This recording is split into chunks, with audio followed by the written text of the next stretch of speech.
아침에 뵈니까 걸어서 혼자 출근을 하시더라고요. 백팩 메고. 예, 예. 소행원도 안 보이는 것 같던데요. 웬만하면 이제 걸어서 출근하고요. 집에서 한 10분, 15분 걸으면 돼서. 아, 근처에 있습니다. 네, 그리고 이제 짐이 좀 많거나 또 특별하게 어디 바깥 일정 때문에 하면 이제 차가 오고 이제 수행도 오고 하는데 대부분의 경우는 그냥 걸어서 출근하고 있습니다. 오늘 아침 좀 덥진 않으셨어요? 조금 더워지기 시작해요. 예, 조금 더워지기 시작해요.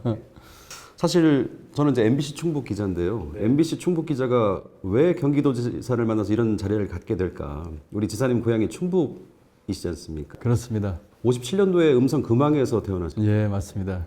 혹시 지금도 그 잊지 못할 유년 시절의 추억이 있다고 하면 뭐 어떤 게 좀 있을까요? 저는 충북 음성군 금왕읍 무곡리라고 하는 곳에서 태어났고요. 저희 어머니는 그 옆 동네인 진천 덕산 출신입니다. 우리 어머니가 덕산에서 금왕 무국으로 시집 오셨습니다.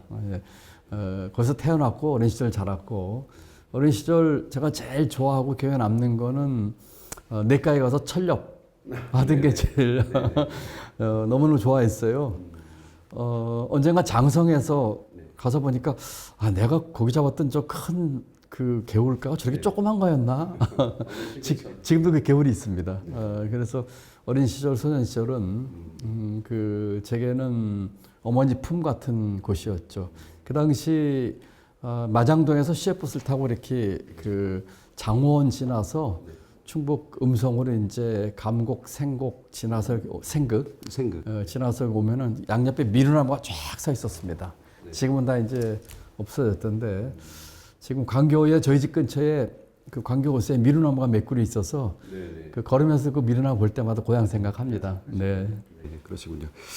자, 음성 시골 들녘을 뛰어놀던 시골 소년이 지금 우리나라 대한민국에서 가장 큰 자치단체의 도백이 되셨고요. 또 뭐 대권 후보의 반열에도 오르셨는데 그 얘기는 뭐 잠시 뒤에 하기로 하고요. 좀 궁금한 것은 이제 좀 부친을 일찍 여의셨어요.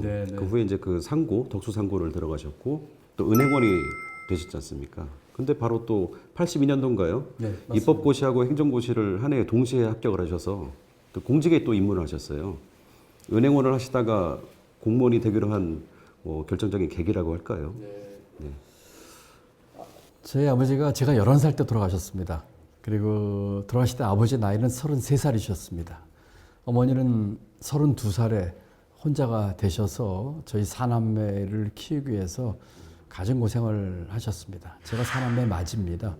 그래서 제가 생계를 돌봐야 됐기 때문에 상업학교를 진학을 했고 졸업도 하기 전에 직장 생활을 시작을 했습니다.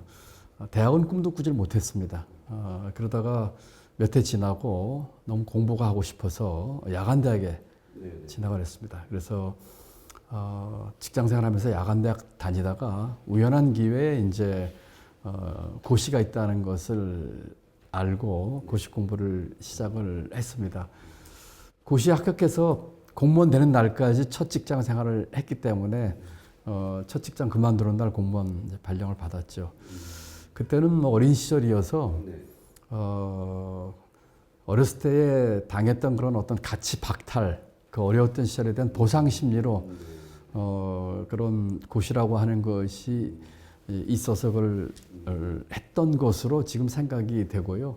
그 이후에 이제 공직생활 하면서 제대로 된 공직관을 갖기 위해서 많은 노력을 했습니다. 아무래도 뭐 어렸을 때 그 힘들었던 시절에 대한 그 보상 또 공부를 그 어려운 상황 속에서 하지 못했던 것에 대한 보상 심리가 컸다는 것이 솔직한 심정입니다.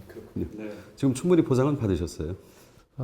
보상은 그런 자리나 직위로 보상받는 것 같지가 않아요. 처음엔 그렇게 생각했습니다. 근데 이제 쭉 시간이 지나면서 제가 받는 보상은 우리 사회와 국가에 대한 헌신, 그리고 그 속에서 제가 얻을 수 있는 자기 자신에 대한 그 보람, 그런 것이 이제 스스로 어떻게 보면 셀프 보상이죠. 예. 그런 보상을 받기 위해서 노력하고 있습니다.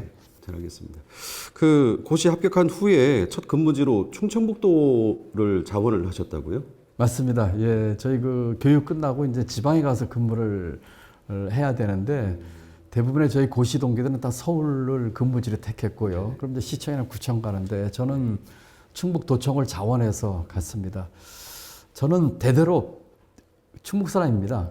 저희 아버지도 저희 할아버지도 저희 증조 할아버지도 다 고향 충북 출신이시고 그러다 보니까 아버지나 어머니로부터 받은 그 고향 사랑에 대한 게 아주 남달랐어요. 그래서 꼭 충청북도 도청 가서 근무를 하고 싶었고 자원에서 20대 중반 나이에 충북 도청 그 당시 지방과 지금 이제 자치행정과라고 부를 겁니다. 그래서 근무를 했습니다. 그리고 또 도청에서 근무하다가 그 또 자원에서 제가 음성군청까지 가서 근무를 했습니다. 아, 그러셨군요. 네. 고향에 금이 환영하셨던 거네요. 예, 뭐 일종의 그런 적인데 고향에서 갔더니 음성군청에서는 고시 출신으로 두 번째로 왔다고 했고, 아, 군 개청 이래로요? 네, 그리고 음성군 출신은 제가 첫 번째로 왔다고 얘기를 했습니다. 저희 형님 집에서 다녔는데 음성읍 그 신천리라고 하는 곳입니다. 찬샘뜰이라고도 불리우는데 거기서 걸어서 태어나는데 시장을 지나가면 많은 사람들이 알아보고 격려해 주시고 또 자랑스러워 하셨던 기억이 지금도 생생합니다. 그때 혹시 뭐 상관들이 열심히 해서 음성 군수로 다시 와라. 그때는 이제 관선 시절이었잖아요. 그런 말씀은 안 하시던가요? 음성 군수 하고 싶었어요. 제가요. 워낙에 아버지께서 이 고향 사랑이 남달랐습니다. 아버지가 33살에 돌아가셨지만 저희 고향에서 그 저희가 서울 살 때도 오는 저희 고향 주민들 저희 집에서 다 재워주고 또 식사 대접하고 또 자주 내려가고 저는 서울로 이주한 뒤에도 겨울방학과 여름방학 두 달은 꼭 음성과 살았거든요. 그렇기 때문에 저는 음성 군수 한번 해보고 싶었습니다. 그 당시에. 네. 음성 군수를 못했어요. 지금 뭐 더 큰일 하고 계시는데요. 그 말씀 들어보니까 공직에 처음 임용될 때 썼던 명패 네네. 지금도 쓰고 계신다고 해서 제가 아까 집무실 예, 들어올 때 좀 맞습니다. 유심히 봤습니다. 이게 그 네. 명패입니다. 제가 처음 20대 중반 사무관으로 시작했을 적에 받았던 그 명패입니다. 굉장히 오래된 얘기네요. 그 당시에 제가 이제 충북 도청 근무를 마치고 경제개혁원, 지금 이제 기획재정부에 근무를 받았는데 그때 이렇게 똑같은 그 명패를 나눠줬습니다. 사모한테 처음 받은 명패고 뒤에는 이런 글씨가 쓰여져 있는데 참 재밌죠? 정직, 성실, 창의. 네. 근데 정직과 성실은 알겠는데 이게 그렇게 몇십 년 전인데 그때도 창이란 말을 썼습니다. 40년 전에도 그렇습니다. 창의였었어요. 예. 그리고 뒤에는 이제 출장하기 출장인 게 있어서 굉장히 실용적입니다. 이 명패를 제가 그 이후에 예산실장, 차관, 장관, 부총리 하면서도 그 커다란 명패 다 쓰지 않고 만들지도 말라고 하면서 지금까지 가지고 다니면서 썼던 명패입니다. 이때 생각했던 초심을 뭐 잃지 않으려고 하는 그런 마음 아, 초심을 잃지 않기 예, 위해서요. 잃지 않을까 생각이 듭니다. 그렇군요. 나중에 가보가 되겠는데요. 아주 뭐 보잘것없는 것인데요. 예. 사실 그 충북 음성 출신의 뭐 요즘 말로 흑수저라고 할까요? 출신이신데 승승장구하셔서 이제 경제부총리까지 오르셨고 많은 그 주요 보직을 맡으셨었는데 역대 많은 대통령들을 모시고 일을 같이 하셨겠죠. 그 정권에서. 지금도 혹시 이런 질문 어떨까요? 가장 인상 깊었던 대통령은 어느 분이신지. 제가 대통령을 6분 모셨습니다. 그 중에 세 분은 제가 청와대에서 직접 모셨고요. 그러니까 김영삼 대통령 때부터 쭉 김영삼 대통령 또 김대중 대통령도 내가 청와대에서 모시고 두 분 대통령은 청와대에서 모셨습니다.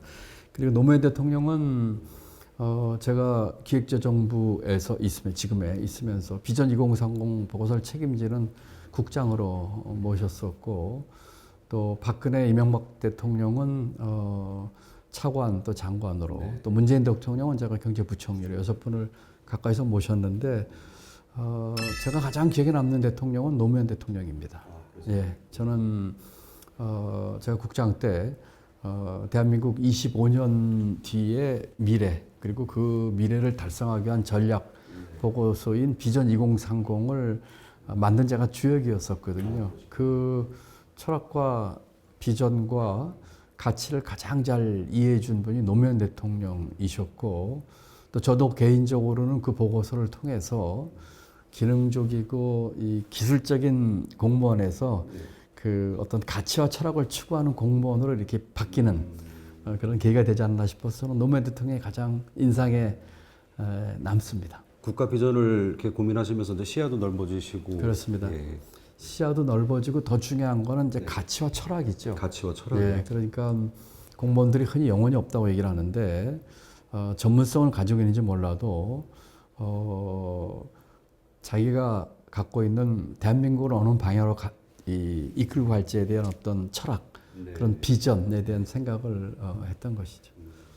그 제가 한마디만 우리 도민여러분께 말씀드린다면 아까 우리 앵커께서 그 경제부총리까지 하는 뭐 흑수저 이렇게 얘기를 하셨는데 제가 문재인 대통령께로부터 총리 제의를 받았습니다. 아, 국무총리요? 예, 국무총리 제의를 3년 한 3개월 전에 받았는데 제가 그때 고사를 하고 그 응하지 않았었거든요. 처음에 이 제의를 받았을 때부터 또 대통령께서 직접 얘기할 때까지 일관되게 저는 총리 별로 이렇게 생각이 없었고 이제 사양을 했는데 총리를 왜요? 뭐 여러 가지 뭐 이유가 아니겠습니까? 근데 딱 하나 제가 마음에 걸리는 게 있었어요. 제가 뭐 99%는 뭐 거절할 생각이었다고 치자고 1%는 그 우리 도민 여러분께 좀 미안한 마음이 있었습니다. 만약에 제가 그걸 받았더라면 충북 출신으로 최초의 국무총리가 됐었을 겁니다. 그래서 충북 출신으로 최초의 총리로서 우리 고향 분들에게 자부심을 줄 수 있었는데 하는 생각이 한 1%쯤은 있었는데 뭐 그 이후에 이제 또 지사도 되고 또 경기도를 잘 발전시킴으로써 우리 도민 여러분께 더 큰 자부심, 우리 고향 분들께 더 큰 자랑거리 만들도록 노력을 하겠습니다. 네. 글쎄요, 앞으로 충북 출신 중에 국무총리가 나올 일이 언제쯤 있을지는 잘 모르겠습니다. 뭐 더 큰 사람도 안 나오겠습니까? 네. 뭐 역대 대통령 말씀 나온 김에 이제 나라 살림 얘기를 좀 해보려고 하는데요. 사실은 제가 어제 저녁에 그 충청북도의 김명규 경제부지사하고 저녁 식사를 했는데 바로 지사님 기재부 후배시잖아요. 근데 기재부라고 하면 이제 나라 살림을 꾸려가고 걱정하는 그런 부처일 텐데 뭐 요즘처럼 국가 경제가 어렵다고 하고 위기라고들 말씀들 하시는데 이럴 때도 아마 기재부에 또 고민과 걱정이 또 굉장히 많을 텐데 기재부 선배로서 만약 후배 공무원들한테 좀 조언해 주신다면 그럴까요? 네네. 우선 김명기 부지사는 제가 그 기재부에서 같이 근무했던 뭐 한참 후배고 제가 아끼는 후배입니다. 또 우리 충북 친구고 부지사 잘하고 있다고 해서 자랑스럽고 아마 충북에서 큰 역할을 하리라고 기대합니다. 기재부 후배들에게 한 3가지 어드바이스를 짧게 해볼까요? 첫 번째, 경제 상황을 있는 그대로 국민에게 알려라. 조금도 그 윤색하거나 또는 각색해서 그 희망적인 얘기하지 말고 있는 그대로 국민들에게 알려라. 두 번째, 소신 있게 그 용기를 갖고 정책을 만들어라. 많은 그 공무원들이 심지어는 정무직까지도 정권의 눈치를 보고 제대로 가지 못하는 방향에 용감하게 자기 소신을 얘기하지 못하고 있습니다. 우리 기재부 공무원들은 소신껏 진짜 대한민국과 대한민국 경제를 위해서 자기 할 말하고 했으면 좋겠습니다. 저는 부총리 때 그렇게 하려고 애를 많이 썼습니다. 그러다 보니까 대통령과 청와대와 여러 가지 대립각도 세웠는데 그때 생각은 한 가지였습니다. 제가 주장하는 것이 대통령과 대한민국 경제를 위해서 맞는 방향이라는 확신이 있었기 때문이죠. 마지막으로 세 번째는 상상력을 넓게 가졌으면 좋겠어요. 예, 우리 공무원들이 갖기 어려운 이야기입니다. 이 상상력은 대한민국이 앞으로 어디로 나아갈지에 대한 비전을 가지라고 하는 결과를 도출하는 데 꼭 필요한 것입니다. 그저 그냥 지금 현실에 순응하고 하나의 직업인으로서 만약에 공무원 생활을 한다면 그 자기가 갖고 있는 상상력의 한계를 뛰어넘지 못할 겁니다. 그렇다면은 대한민국이 어디로 갈 건지, 우리 대한민국 경제를 어디로 이끌 건지, 그러기 위해서 우리 경제의 틀을 어떻게 바꿔야 될 건지에 대해 생각을 하기 어려울 겁니다. 제가 부총리 그만둘 때 임사에서도 우리 마지막으로 후배들에게 당부하는 말이 있어서 2가지를 당부했거든요. 하나는 상상력, 하나는 용기. 대부분의 우리 선배들이 후배들에게 안 하는 얘기인데요. 저는 우리 기재부 후배들에게 상상력을 가져라. 그리고 소식껏 할 수 있는 용기. 근데 소식껏 할 수 있는 용기는 실력이 뒷받침돼야지 나옵니다. 그런 실력을 갖춘 뒤에 자기 마음의 중심, 그러므로 소식껏 할 수 있는 그런 용기. 그럼 우리 후배들에게 뭐 주문한다기보다는 뭐 충고의 얘기를 애정을 갖고 해주고 싶습니다. 그 많은 기자 후배들이 이 말씀 꼭 좀 들었으면 좋겠네요. 네, 그러길 바랍니다. 우리 저 경기도에 왔으니까요. 경기도정에 대해서 좀 말씀을 나눠보죠. 사실 뭐 제가 경기도청 출입 기자면 잘 알 텐데 저는 충북도청 출입 기자거든요. 그래서 제가 오기 전에 포털에 좀 검색을 많이 해봤습니다. 뭐 지사님하고 우리 경기도정 어떤 게 있는지. 근데 기사에 보니까 그 제목에 돈 버는 도지사라는 타이틀이 굉장히 많이 붙어 있더라고요. 근데 사실 도지사라고 하면 그 종합행정을 하시는 것이고 또 다방면의 여러 가지 역할을 하는데 그 중에 특히 돈 버는 도지사라는 타이틀이 붙어 있더라고요. 이 타이틀이 마음에는 드세요? 제가 만들었습니다. 아, 직접 만드신 거예요? 예. 저희 그 홍보팀에서 그런 컨셉에 대한 얘기를 해서 여러 가지 얘기가 있었는데 지금 제가 여러 가지로 이렇게 불리고 있습니다. 돈 버는 도지사, 기후 도지사, 또 뭐 글로벌 도지사, 또 문화 예술 도지사, 뭐 또 체육을 제가 줘서 체육 도지사로 불리고 있는데 제가 제일 앞에 그 만든 말이 돈 버는 도지사였습니다. 왜냐하면은 지금 경제가 많이 어렵습니다. 그 중앙정부에서 이 거시 경제 지표만 가지고 얘기를 하는데 실제 민생이 어렵고 앞으로 더 많은 어려움이 예상이 됩니다. 그래서 제가 우선은 우리 그 경제 활력을 불어넣고 일자리를 만들어야 되겠다 이런 생각을 했고요. 특히 그 진보 또는 민주당에서 경제나 이 시장에 대해서 그 잘 모르거나 조금 무능하지 않느냐 하는 그런 잘못된 신화가 있어요. 그걸 깨고 싶었습니다. 예, 그걸 깨고 싶었습니다. 그래서 민주당 도지사 또 진보에서 나온 도지사가 경제 가장 잘하는 유능한 도지사 그리고 시장을 가장 잘 이해하고 기업을 이해하는 도지사가 돼야 되겠다. 그러므로 그와 같은 잘못된 신화를 깨야 되겠다 해서 제가 돈 버는 도지사를 그 주창을 했고요. 예를 들면은 임기 중에 100조 원 이상의 투자를 내세웠는데 지금 아직 뭐 2년이 채 안 됐습니다만 지금 한 70조 정도 지금 투자 유치를 국내외에서 해서 상당히 좋은 성과를 거두고 있어서 아주 감사하게 생각하고 있습니다. 제가 본 기사에도 타이틀이 2년 만에 목표액 70% 달성 기사가 나 있더라고요. 네, 그렇습니다. 앞으로 돈도 계속 많이 버셔야 될 텐데 사실은 이 도정 이것도 뭐 역시 도정의 영역일 텐데 사실은 제가 오늘 말고 좀 더 일찍 찾아뵈려고 했었는데 마침 지사님이 지난달에 미국 순방을 다녀오셨어요. 네, 네. 좀 늦어지긴 했는데 보면 그 외에도 뭐 현직 캐나다 총리, 베트남 국가 주석, 그다음에 미국, 중국, 독일, 영국 같은 뭐 주요국의 대사들, 뭐 미국의 대선 후보 이런 분들 많이 만나고 다니셨더라고요. 그렇습니다. 예. 이 정도면 정말 광폭의 외교 행보인데 특별히 이렇게 하시는 이유가 있으신지요? 지금 저희 주변에서는요, 대한민국 외교는 용산이 아니라 이 수원은 광교거든요. 제가 광교에서 지금 이루어지겠다 이런 말이 있을 정도입니다. 대한민국의 앞날은 국제화에 달려 있습니다. 경기도로 국한하면 경기도의 앞날을 지칭하는 여러 가지 그 키워드 중에 하나가 국제화라고 저는 생각을 합니다. 여러 가지 의미가 있죠. 아까 말씀드린 것처럼 돈 버는 도지사로서 외국과의 경제협력, 투자 유치, 수출 증진을 통한 경제협력, 또 인적 교류를 통한 상호 간의 이해의 돈도 등을 포함해서 문화교류, 스포츠교류, 예술교류 등등 해가지고 이 국제화의 경기도, 더 나아가서 대한민국의 앞날이 있습니다. 아시는 것처럼 대한민국은 열린 작은 강국입니다. 대외 의존도가 아주 높은 나라고요. 뭐 수출을 통해서 먹고 산다고 해도 과언이 아닐 정도로 그렇습니다. 앞으로 이와 같은 경제 협력 지평 넓혀야 되고 경제 그 영토 넓혀야 되고 최근에 이제 중앙 정부에서 이런 측면에서 대단히 우려스러운 행보를 하고 있습니다. 외교에 있어서 그 특정한 그 어떤 뭐라고 할까요? 일부 국가들과의 관계만 중시하면서 다른 중요한 나라들과의 관계를 소홀히 한다든지 경제 영토를 줄인다든지 또 국제적으로 이렇게 자랑스러운 대한민국의 모습을 보이지 못하는 것을 보여주고 있어서 경기도는 인구가 1,400만이 넘는 대한민국에서 가장 큰 광역자치단체입니다. 경기도에서 그런 면에서 제대로 된 방향을 좀 보여줬으면 하는 생각에서 이런 걸 하고 있습니다.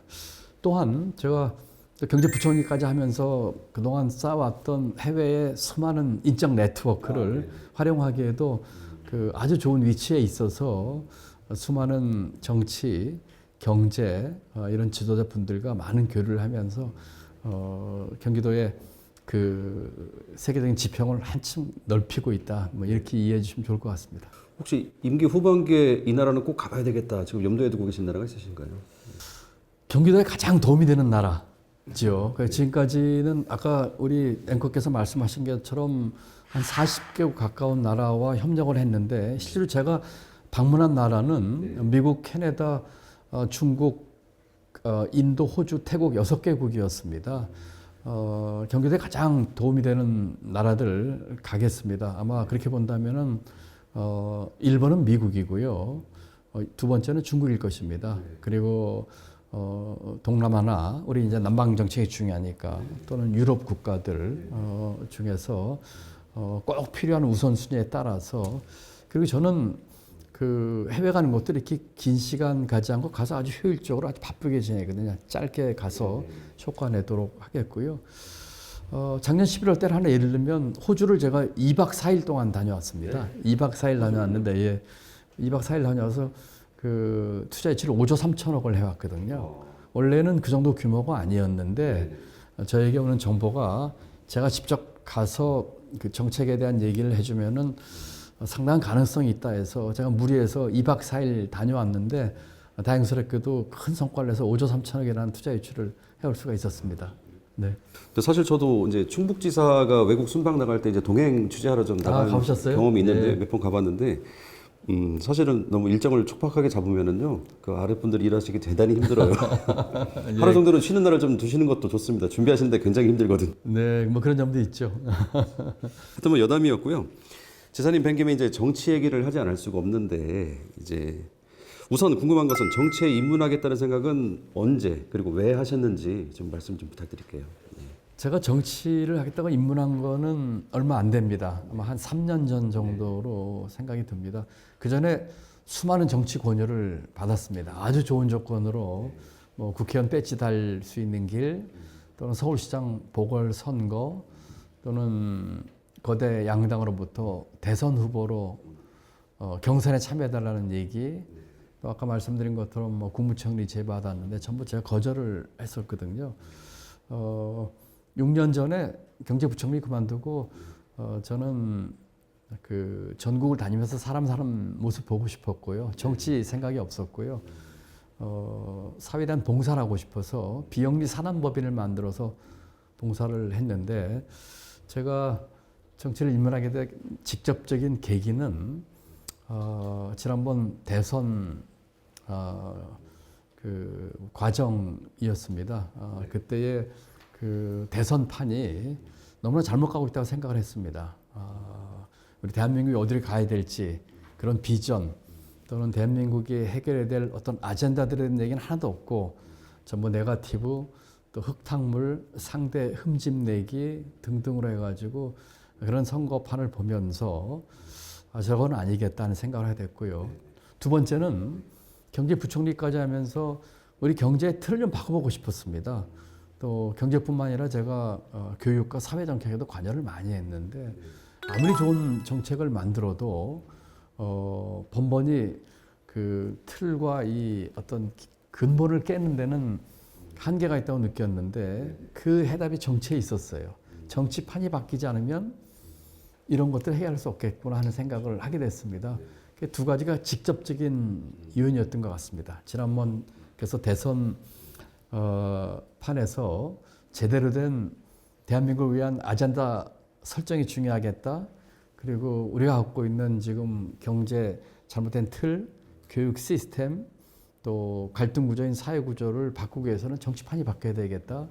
그래서 3년 정도 전에 그걸 결심을 하게 됐고, 그리고 몇 달 뒤에 그 단기 필마로 대선 출마 선언을 했는데, 대선 출마를 충북 음성군 음성읍사무소 2층 회의실에서 제 고향 가서 했습니다. 주변에서 서울에서 제법 성대하게 하자는 거 다 뿌리치고 아주 소박하게 제 고향에 가서 제가 대선 후보로서 대선 출마 선언을 했습니다. 네. 제가 이제 정치인으로서 이제 특히 도지사로서 우리 지사님께서 어떤 평가를 받는지 좀 궁금해서 좀 찾아봤어요. 근데 그 중에 하나가 뭐 이런 게 있더라고요. 지지 확대 지수. 이게 이제 뭐냐면 이제 리얼미터가 이제 매달 조사해서 발표를 하는데 선거 때 얻었던 득표율에 비해서 현재 이 단체장이 그 긍정 평가가 얼마나 올라갔는지 혹은 내려갔는지 이거를 이제 수치화하는 거더라고요. 그래서 100 이상이면 선거 당시 득표율보다 지지세가 더 올라갔던 것이고, 맞습니다. 예. 100 아래면은 그 반대의 경우일 텐데, 지사님 우리나라 광역단체장 중에 1위시고 그것도 이제 지난 4월까지 21개월 연속 1위를 하셨어요. 좀 굉장히 뿌듯하실 텐데 비결이 있다면 어떤 게 있을까요? 우선 감사하게 생각합니다. 제가 투표 당시 지방선거 때 받았던 투표율보다 훨씬 많은 지지율 올라간 것. 제가 아마 처음부터 계속 그 1등을 했고 유일하게 그 100이 넘었었고 아마 최근에 한 분이 조금 올랐나 모르겠습니다.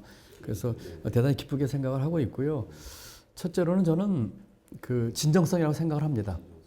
네, 제가 도정과 또 정치를 하면서 갖고 있는 제 사심 없는 그 생각들 그리고 진정성을 가지고 하고 있는 것들에 대해서 평가를 해주신 게 아닌가 싶습니다. 이렇게 그 저희 그 경기도 또 뭐 다른 지역을 가도 마찬가지인데 많은 분들이 이렇게 오늘도 제가 걸어오는데 한 10여 분 정도가 만난 분마다 인사하시고 악수도 하고 이러면서 왔는데 굉장히 고마운 일이거든요. 아마 이런 얘기들 하시더라고요. 많은 도민들이나 또는 저 국민들이 정치인들을 그렇게 생각하지 않는데 저를 보면은 저 사람은 우리와 비슷한 그런 사람이야 라는 얘기를 많이 한다고 그래요. 아무래도 제가 그 어려운 환경, 제가 청계천 무허가 판잣지, 또 철거돼서 그 천막에서 살면서 그 살아온 그런 스토리라든지 또는 이런 진정성 때문에 많은 분들이 이렇게 다가와 주시는 것 같아서 그게 가장 큰 원인이 아닌가 싶고요. 두 번째는 뭐 그 좀 제가 이렇게 말씀드리긴 조금 그 남사스럽습니다만 제가 갖고 있는 여러 가지 그 역량, 그 어떤 그런 능력에 대한 게 아닌가 싶습니다. 나라를 오랫동안 경영했던 그런 경험에서 비춰지는 그런 경륜에서 비춰진 여러 가지 도정에 대한 방향, 또 그동안 이루어져 왔던 그런 성과에 대해서 평가를 해주시는 게 아닌가 이렇게 생각을 하고요. 고맙게 생각하고요. 더 열심히 하겠습니다. 자, 그러면 이제는 지사님의 다음 직업에 대해서 좀 말씀을 나눠보죠. 제가 직업이라고 표현했습니다만은 이제 정치인으로서 남은 건 단 한 자리죠. 대한민국 대통령일 텐데 3년 전에 처음 출마 선언하셨을 때와 지금하고는 또 어떤 그 뭐 책임감이랄까, 뭐 철학이라든가 의지라든가 이런 의지라고 할까 이런 것도 좀 다르게 다가올 수도 있을 것 같아요. 지금은 어떠십니까? 그래서 뭐 질문 이렇게 애들로 하시는 것 같아가지고 그 우리 청년들 만나면 이렇게 얘기합니다. 제가 얼마 전에 한 2주 전인가요? 제가 대학 총장을 했던 학교 가서 학생들에게 아주대 학생들이 강의 요청이 와서 그 반갑게 강의 요청을 한 적이 있는데 이런 얘기를 한 적이 있어요. 꿈이라는 게 뭘까요? 내가 하고 싶은 일이 뭘까요? 근데 많은 사람들은 그거를 그 명사형으로 생각을 합니다. 내가 뭐가 되고 싶다는 거죠. 직업이 됐든 어떤 자리가 됐든. 그런데 그와 같은 것들이 조금 더 성숙해지면 명사형 꿈이 아니라 이제 동사형 꿈이 돼요. 내가 뭘 하고 싶다가 되죠. 내가 하고 싶은 일이 되는 거죠. 물론 이 두 개가 딱 떨어지는 건 아닙니다만 제게 그런 면에서 여쭤보신다면 저는 그 동사형 꿈을 아직도 갖고 있습니다. 제가 20년 전에 비전 2030 만들면서 대한민국의 나아갈 방향에 대한 미래에 대한 비전을 제시를 했고 저는 지금도 훨씬 업그레이드된 비전 2030 또는 몇백 년 전 다산 정혜용 선생이 그 당시 조선을 개혁하기 위해서 썼던 경세유표란 조선의 모든 문물과 관습과 시스템을 그 개혁하려고 하는 그 책처럼 신경세유표를 만들어서 실천에 옮기고 싶은 게 제 꿈입니다. 무엇이 되는 거는 수단 가치죠. 왜 정당은 정권 쟁취의 목표를 둘까요? 저는 잘못됐다고 생각합니다. 우리 민주당이 예를 들어서 민주당이 갖고 있는 꿈을 실천에 옮기려는 것이 꿈이고 선거에서 이기거나 정권을 되찾겠다고 하는 것은 그 가치를 실현하기 위한 수단인 것이죠. 저는 그런 면에서 제가 하고 싶은 일 하고 싶습니다.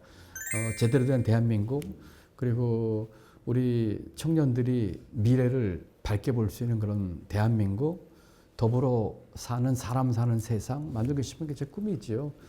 뭐 그런 것 때문에 어떤 그것이 뭐 대통령이 됐던 어떤 자리를 얘기를 하신다고 하면은 그건 이제 뭐 국민들께서 판단하시고 국민들의 부름이 있으실 수도 있고 뭐 그러지 않을 수도 있고 그런 거 아니겠습니까? 일단은 경기도에서 그런 가치와 이상을 실현해서 경기도 발전시키고 싶고요. 더 나아가서 대한민국을 위해서 뭐 일을 하고 싶습니다. 경기도가 바뀌면 대한민국이 바뀝니다. 그리고 지금의 중앙정부의 여러 가지 잘못되거나 역주행하는 국정 운영을 봤을 적에는 저렇게 돼서는 안 된다고는 생각을 하면서 아까 제가 말씀드린 그런 꿈의 실현을 위해서 뭐 열심히 노력을 하겠습니다. 네, 알겠습니다. 지금 뭐 업그레이드된 2030 그 비전을 갖고 계실 텐데 저는 이렇게 여쭤보고 싶어요. 좀 앞선 얘기긴 합니다만 충북 사람 김동연이 만약에 대통령이 된다면 고향인 충북 도민들한테 어떤 희망을 주실 수 있을지 모르겠습니다. 선거법이 어떻게 되는지 모르겠지만 좀 희망의 메시지를 주신다면요. 저는 우리 고향에 대한 정말 각별한 애정이 있습니다. 제가 그 어떤 기회에 또 지금도 마찬가지죠. 지금도 우리 충북을 위해서 할 수 있는 일들이 있다면 제가 마다하지 않고 할 각오가 돼 있고 또 오랜 공직생활을 통해서 충북을 위해서 제가 사실은 많은 일들을 했습니다. 앞으로 우리 충북을 위해서 충북 발전을 위해서 일을 한다면 우리 충북 도민 여러분께 희망을 주고 싶어요. 충북 청년들에게 또 충북 도민들에게 더 많은 일자리, 더 많은 장사할 기회, 더 많은 기업하고 창업, 창직할 기회, 또 우리 청년들에게는 사랑할 기회, 결혼할 기회, 더 많은 기회를 만들어주고 싶고요. 또 그런 기회가 사람들에게 골고루 주어지지가 않거든요. 고른 기회가 주어지게 하고 싶습니다. 어떤 사람에게는 더 많은 기회가 가고 어떤 사람에게는 기회가 주어지지 않습니다. 우리 충북 도민들에게 고른 기회가 주어져서 더불어 사는 공동체 만들고 싶고요. 마지막으로는 지금 우리 모두가 겪고 있는 앞으로의 미래 도전 과제들이 있습니다. 예를 들면 기후변화라든지 또는 AI를 포함한 이 기술 진보와 관련된 거기에 적응할 수 있는 계층과 그러지 못하는 계층들 이런 것이 있는데 그런 면에서 그런 도전 과제에 잘 대응할 수 있는 더 나은 미래를 주는 일을 우리 고향인 충청북도 도민들 또 제가 지금 몸담고 있는 경기 도민들 더 나아가서 우리 대한민국 국민들에게 드리고 싶습니다. 뭐 구체적으로 일일이 말씀하실 수는 없겠습니다만 사실 이제 충북이 도세가 굉장히 약하죠. 그러니까 인구로 보거나 경제 규모로 보더라도 이제 전국의 한 3~4% 정도밖에 포션이 안 되는 굉장히 도세가 약한 지역이긴 한데 뭐 저는 어느 자리에 계시든지 간에 고향 충북에 좀 관심을 계속 가져주시기를 바라고요. 그럼요. 예. 예. 조만간 혹시 충북 방문하실 계획은 있으신가요? 가고 싶어요. 네. 제가 한 2달 전에 다녀왔었고요. 제가 그 음성에는 뭐 기회 날 때마다 가고요. 또 진천 덕산이 저희 그 어머니 고향인데 덕산도 제가 기회 날 때마다 가는 편이고요. 얼마 전에 제 관저에서 만찬할 적에는 제가 덕산 막걸리 썼습니다. 아시겠지만 막걸리 유명하죠. 예, 덕산 막걸리 아주 유명합니다. 네. 저희 작은 할아버지가 그 양준에서 일도 하셨고요. 그다음에 청주는 제가 충북 도청에 근무하면서 제가 모충동에서 하숙을 했습니다. 예, 그래서 그 도청대는 아직도 옛날 그 자리고요. 네네네. 그래서 늘 그 육거리 시장 갈 때마다 들리고 또 많은 선배 또 후배들이 있어가지고 가는 길인데 조만간에 꼭 가봤으면 좋겠습니다. 그때 가면 좀 서로 연락해서 네네. 우리 육거리 시장에서 막걸리라도 한 잔 네. 같이 마시면 좋을 것 뭐 같습니다. 불러주시면 저는 예. 언제든지 가겠습니다. 네, 좋습니다. 자, 뭐 긴 시간 많은 얘기를 나눴는데요. 마지막으로 우리 이제 충북 도민들께 또는 이 유튜브로 보시는 시청자분들께 한 말씀 해주신다면요. 네. 우리 충북 도민 여러분 그리고 시청자 여러분 정말 반갑습니다. 저는 충북의 아들 또 충청의 아들입니다. 제 아내는 또 충남 사람이거든요. 그렇기 때문에 저희는 충청의 아들이고 충청의 가족입니다. 경기도 도정 잘 발전시키고 우리 도민들 삶의 질 향상시켜서 대한민국 한번 바꿔보겠습니다. 그런 과정에서 우리 충청북도와 우리 고향 분들을 위해서 제가 할 수 있는 일에 최선을 다하도록 하겠습니다. 여러 가지로 어려우실 겁니다. 경제도 어렵고 사는 게 팍팍하실 겁니다. 희망 잃지 마시고 힘내시기 바랍니다. 응원드리고 제가 할 수 있는 일을 하면서 자랑스러운 충청의 아들로서 자리매김하고 여러분들 뵐 수 있도록 노력하겠습니다. 뵙게 돼서 반갑습니다. 감사합니다. 네. 저는 감사하고요. 오늘 여기까지 하겠습니다. 네, 고맙습니다. 네, 감사합니다.